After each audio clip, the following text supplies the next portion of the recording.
Welcome to Toffee TV. It is the Everton News Daily. There are reports tonight coming out of the Daily Record in Scotland that Everton are looking for a replacement for Sean Dyche. Now, it doesn't specify if Everton are relegated or this is just what they're looking to do, regardless of the situation. But they're putting out feelers to people to possibly as replacements to Sean Dyche for next season. One of the names mentioned is Portuguese manager Luis Castro. The 61-year-old is the Botafogo coach.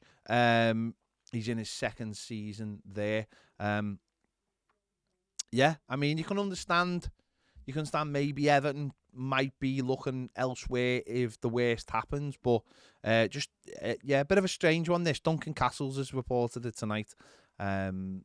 But there's certainly no local acknowledgement of this story or any kind of national newspaper in England reporting this at the moment, just the Daily Record. So it might just be one of those stories going around because people like to upset us before we've got big games. So we'll have to wait and see on this one. But you can understand that if the worst thing happens on Sunday, but let's hope, obviously, that doesn't happen. Alex Iwobi has spoken about Dele Alli and about why basically it hasn't worked out with him at Everton.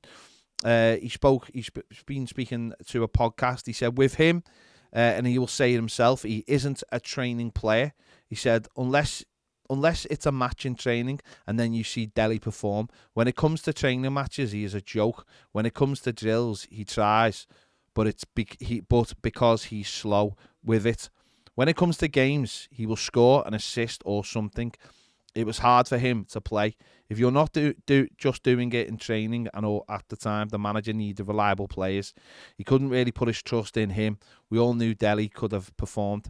So yeah, obviously Dele Alli went on loan to Besiktas. Frank Lampard actually got rid of him, didn't he? So I think that's the point, isn't it? Dele Alli doesn't do it in training. That was identified by Jose Mourinho, and we saw that on the Spurs documentary.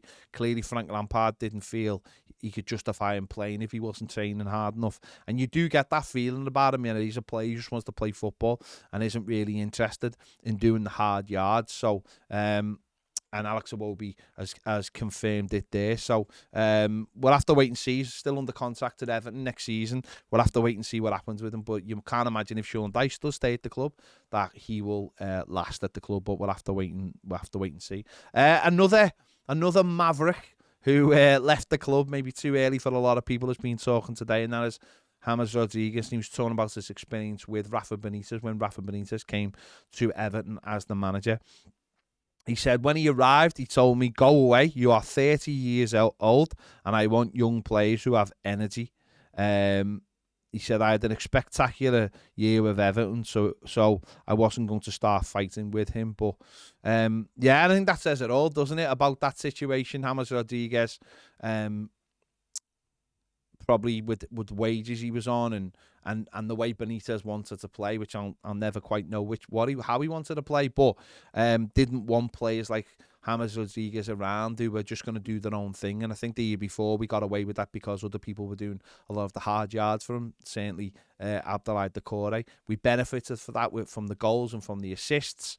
But for someone like Benitez, it wasn't going to last, and he certainly wasn't going to happen. Obviously, he let him go, and he went to Greece. But it was what it was. We probably couldn't afford him anyway, as it was at the time. He was on a hell of a lot of money, and it probably was the best thing, even though we probably could have done with him massively last season and this season as well. He's just a very, very good footballer. But it wasn't to be. We never really got to see him play in the flesh, certainly at Goodison Park. So, James Rodriguez giving his side of things there.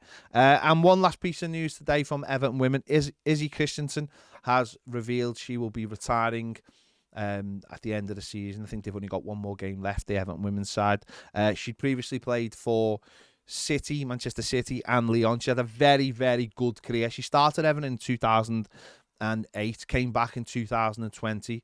Hasn't played that much this season, but obviously she probably feels like you know, with there's probably going to be changes at Everton. You would imagine this summer, and obviously if Everton are relegated, that could be disastrous for the Everton women's team. But she hasn't played loads this season. The game's obviously stepped up massively in the last couple of years in the Women's Super League, and probably feels it's the right time to leave. She's got she does a lot of work for TV and for radio, and obviously this might be the right time for her to move on and concentrate on those things. It's obviously always a lot more difficult for a player in the women's game to retire, and just, you know, they obviously don't make lots and lots of money, so this is obviously the right time for her to leave, not move on to another club, and obviously leave Everton and start getting more of a future in the broadcasting world. So we wish her a good luck, and hopefully she gets some time over the weekend when Everton play. So there you go. There'll be a lot more news tomorrow because Sean Dyche is doing his press conference ahead of Sunday's game against Bournemouth. So we'll have all that on tomorrow's Everton News Daily. Make sure you check that out. Give this video a like, subscribe if you haven't already. Join us on Toffee TV Premier if you want more great videos, daily, exclusive live videos. Thanks for watching. See you later.